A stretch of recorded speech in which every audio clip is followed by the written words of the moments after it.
Well, hello, NFT, NYC, and the London community. I'm looking forward to this conversation. I assume that many of you would like to learn more about women rights. And so we brought a couple friends to have a conversation about that today. And so I'd like to bring the two of you in. So I'm going to go ahead and ask Mona to jump in first and to say hello to everybody and to kind of start this interview. And I'm looking forward to learning from the two of you. Mona, please take it away. Well, thank you, Ian. And hello, community. We are so glad to have you today for another fireside chat. And we are just so excited to have a very special guest who is such an inspiration to me and so many women, young women out there as well. Maliha, we are so happy to have you today on the show. And we're going to have more of you at NFT NYC London. So that's exciting. How are you? Hey Mona, hey Ian. Lovely to be on the on the NFT NYC platform and having this conversation with you. And I'm great. How are you today? I am great, thank you. And I hear you're in London, so you're going to be right down the street. You're just going to jog over to us, right? Probably will take a train, not jog, but Not that close, not really that really close. Well, we're just so excited to get to know you, for our viewers to get to know you and your amazing project. Now, I know you're from Afghanistan. That's your background. I am Iranian, so we have some things in common we're going to be talking about. But you initiated the Women Rise Against Inequalities NFT project, which is there is so much that goes into this. Why don't we start by you telling us a little bit about what inspired the project? Did you start it here, back home?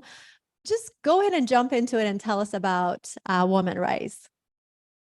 Yeah, well, I'm originally from Pakistan. I got And it. Oh my God, I got it wrong. no worries, no worries. My We're bad, my neighbors. bad.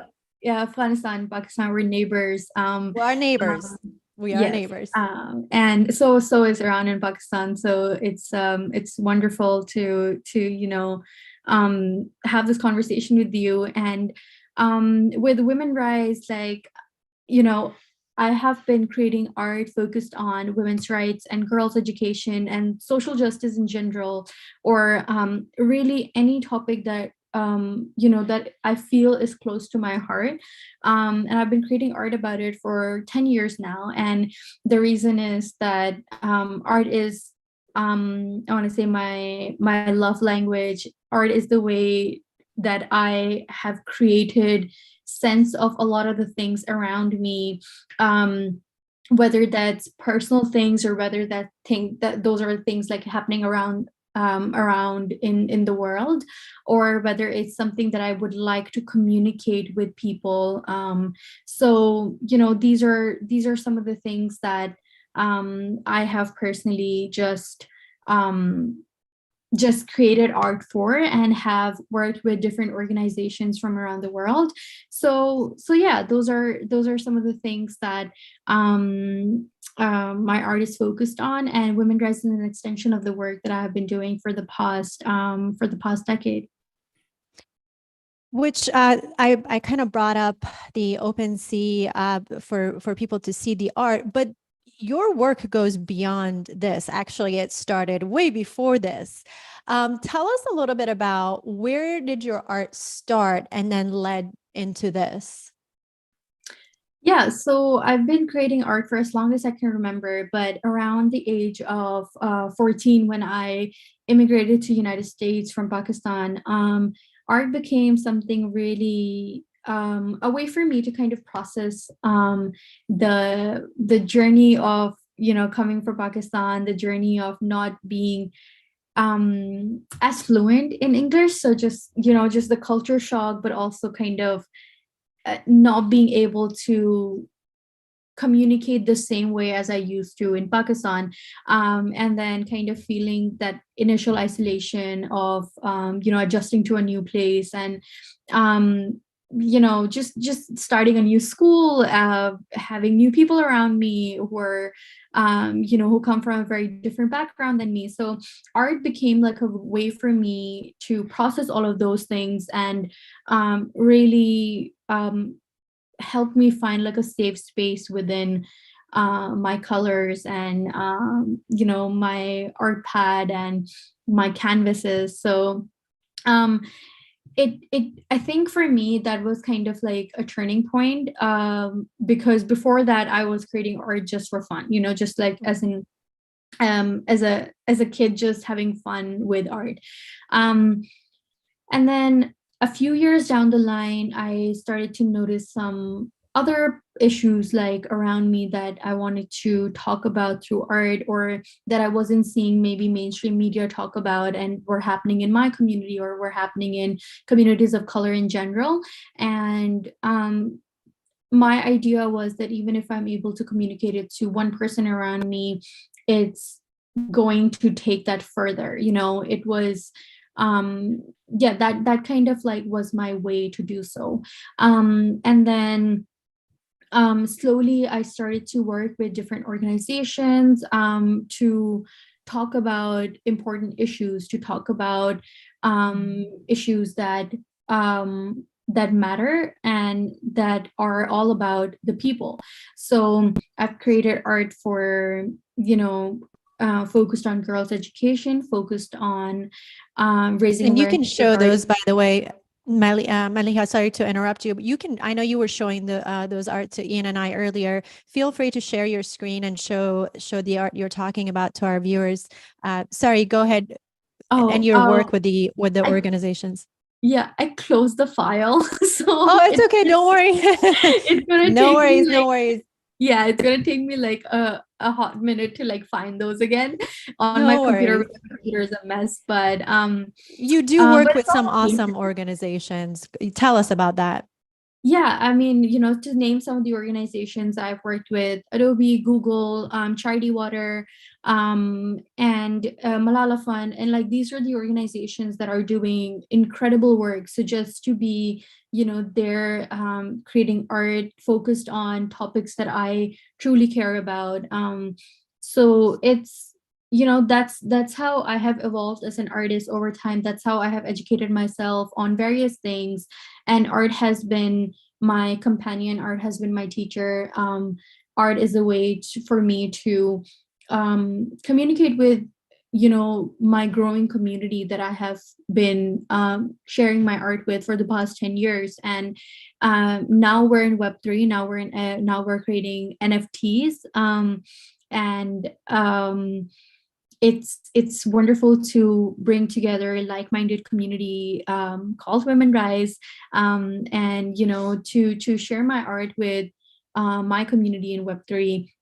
And we're really like, I'm so grateful to the team. I'm so grateful to the community for how far Women Rise has come. And we're able to contribute to some organizations. We're working on our education initiative so that we can reimagine education, but also make education accessible to marginalized communities where education is not either doesn't exist, or educational resources just don't exist, or they are in limited quantities. So we are trying to use the power of Web3, use the power of community for these initiatives. And at the center of it all is art that we are using as a tool for storytelling, for campaigning, and yeah.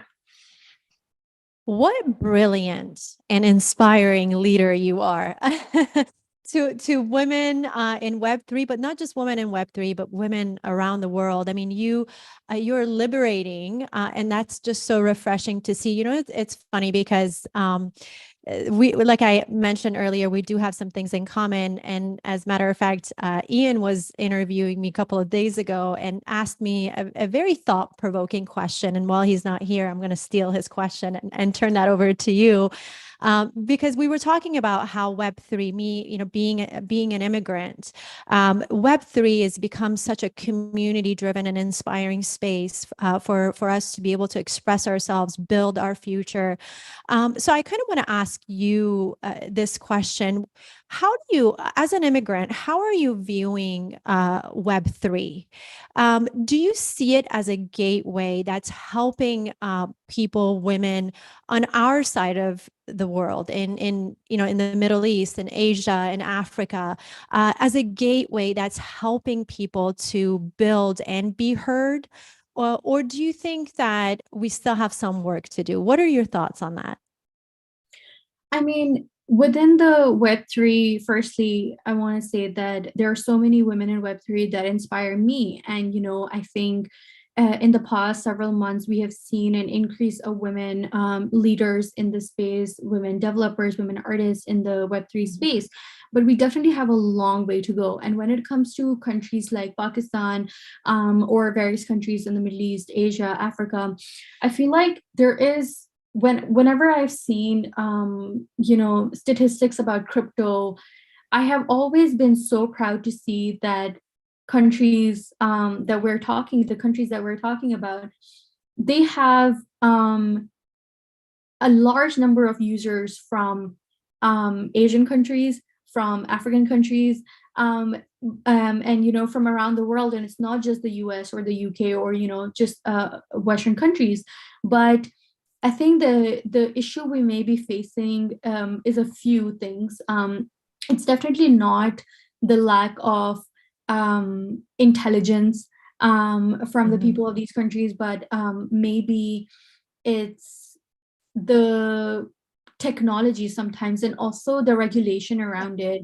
Like I know in Pakistan, there are sometimes banks sending text messages to their clients, to their users, saying that cryptocurrency is illegal, or just kind of the stigma around, I guess, the space. Sometimes that's the issue. And also the fact that the community currently in the space, I think we're all communicating in just English, right? So yeah. I think that could be a barrier, because I personally think it's not lack of knowledge or intelligence or understanding. It's I think a different kind of gap that we need to bridge. It's also when it comes to marginalized communities, the technological gap, right? Like that could be an issue. Again, going back to Pakistan, I think there are so many brilliant people that I can think of who were exploring blockchain way before I heard anybody, like in the US or the UK exploring it. So yeah, there are different kinds of gaps that we need to kind of bridge when it comes to this conversation. Well, we can definitely, I'm sure this is, and I hope that this is a conversation and topic that we can have at NFT NYC London with builders and creators, because there will be people from all over the globe there to have these types of narratives and conversations. Anything else you want to add for people who are coming to see you, to hear your message at NFT NYC London? Yeah, I'm really excited to welcome you all to London, to NFT NYC. And a really important thing that I want to say is don't forget a big jacket, because you're coming here in November. And yeah, otherwise a jacket and maybe an umbrella as well, but otherwise. Thank you. Yeah. Ian did not tell me that. See, noted. Yes, I agree. Everybody needs to bring a jacket. That is for sure. Maliha, I'm going to ask you one final question, and then we will wrap up. Mm-hmm. Can you just kind of introduce your perspective of the opportunity to the world in your own native tongue? You mentioned that one of the problems is everything is English. I agree. We've had some of the guests share in Portuguese and German and Spanish. And so I try to invite people to kind of give that final word in their own native tongue, because this gives you an opportunity to speak to that community in a language that they understand best. So And could you it's do that for us beautiful. before we wrap up? It's a beautiful language, by the way. Yeah, I absolutely love Urdu. Ian, so just to confirm, what kind of message should I be delivering? Or The is it one that you would want people to hear? But I mean, I think ideally just something short to introduce them to NFTs, Web3, or specifically Women Rise. But that's what I'm kind of looking for, just for you to speak to everybody in the language that is, most felt by you, and most importantly, by this specific audience. Right. I have often talked about this with my community and my team as well, that we don't have a word for metaverse and NFTs in Urdu, but I'm going to just maybe have a small message for the community of NFT NYC and welcome them to London. So here it goes. Assalamu alaikum. NFT NYC London November में हो रहा है, और मैं और मेरी team यहाँ पे आपका इंतज़ार कर रहे हैं, और हम लोग आपसे इंशाल्लाह नवंबर के अंदर मिलेंगे. So thank you so much. Well, Beautiful. Ian, you kind of put me on the spot.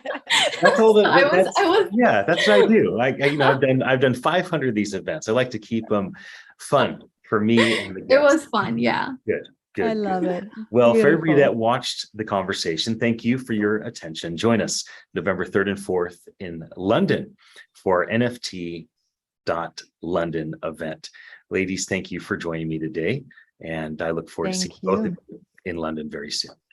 Thank you, you. Maliha. Thank Thank you, you, Mona. Ian. Bye, guys. Bye, take care.